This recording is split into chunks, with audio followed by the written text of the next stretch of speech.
ഒരൊറ്റ റിസൾട്ട് വെച്ചിട്ട് 50-ലേറെ ക്ലയൻസിനെ കിട്ടി എനിക്കൊരു ട്രാൻസ്ഫോർമേഷൻ ഉണ്ട്. പുള്ളിക്കാരി എൻ്റെ അടുത്ത് വരുമ്പോഴേക്കും PCOD ഉണ്ട്, ഓവർ വെയിറ്റ് ആണ്, ലെഗ് പെയിൻ ഉണ്ട്, കുറേ ഹെൽത്ത് പ്രോബ്ലവും ഉണ്ട്. പിന്നെ ആസ് യൂഷ്വൽ വെയിറ്റ് കൂടിയാലുള്ള കളിയാക്കലും കാര്യങ്ങളും എല്ലാം ഉണ്ട്. എന്തൊക്കെ ചെയ്തിട്ടും വെയിറ്റ് കുറയുന്നില്ല.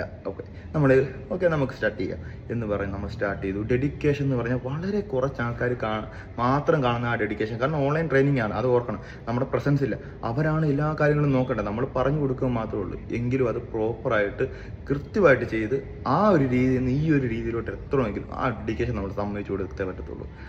PCOD മാറി, ഓവർ വെയിറ്റ് എന്നുള്ള കാര്യമേ വിട്ടു, ഹെൽത്ത് ഇഷ്യൂസ് കാര്യങ്ങളെല്ലാം മാറി, വളരെ ഹാപ്പിയായി. അവരുടെ ഹാപ്പിനെസ് കാണുമ്പോൾ നമ്മുടെ ഫീ അവിടെ രണ്ടാമത്തെ ഒരു ഓപ്ഷനായിട്ട് മാറും. ഇത് ഇപ്പോഴും, അതായത് ഒരു വർഷമായിട്ട് ഉള്ള റിസൾട്ടാണ്. ഒരു വർഷം കഴിഞ്ഞു, ഇപ്പോഴും എന്തെങ്കിലും കാര്യം ഉണ്ടെങ്കിൽ എൻ്റെ അടുത്ത് മെസ്സേജ് അയച്ച് ചോദിച്ചിട്ട് മാത്രമേ ഒരു കാര്യം പോലും ചെയ്യത്തുള്ളൂ. അതാണ് നമ്മുടെ ട്രെയിനിങ്ങിൻ്റെ ഏറ്റവും വലിയ പ്രത്യേകത. നിങ്ങളൊരു നല്ലൊരു ട്രാൻസ്ഫോർമേഷൻ കിട്ടിയാണ് നിങ്ങൾ കംപ്ലീറ്റ് ചെയ്യുന്നതെങ്കിൽ നിങ്ങൾക്ക് ലൈഫ് ലോങ് ഒരു സപ്പോർട്ട് കിട്ടും. എൻ്റെ ക്ലയൻസിന് പറയാവുന്ന കാര്യമാണ്. 2, 3, 4, 5 വർഷം മുമ്പ് വരെ ഫിനിഷായി പോയ ആൾക്കാർ വരെ ഇപ്പോഴും ഡൗട്ട് ചോദിച്ചാൽ ഒരു കുഴപ്പമില്ല, നമ്മൾ പറഞ്ഞു കൊടുക്കും. അല്ലാതെ അതിന് കൺസൾട്ടേഷൻ ഫീയോ അല്ലെങ്കിൽ നിങ്ങൾ ട്രെയിനിങ് ഇല്ലല്ലോ എന്നൊന്നും പറയത്തില്ല. അതാണ് നമ്മുടെ ആ ട്രെയിനിങ്ങിൻ്റെ ഒരു ബെനിഫിറ്റ്. നല്ലൊരു ക്ലയൻറ്റിനെ ഞാൻ ഒരിക്കലും മറക്കത്തില്ല.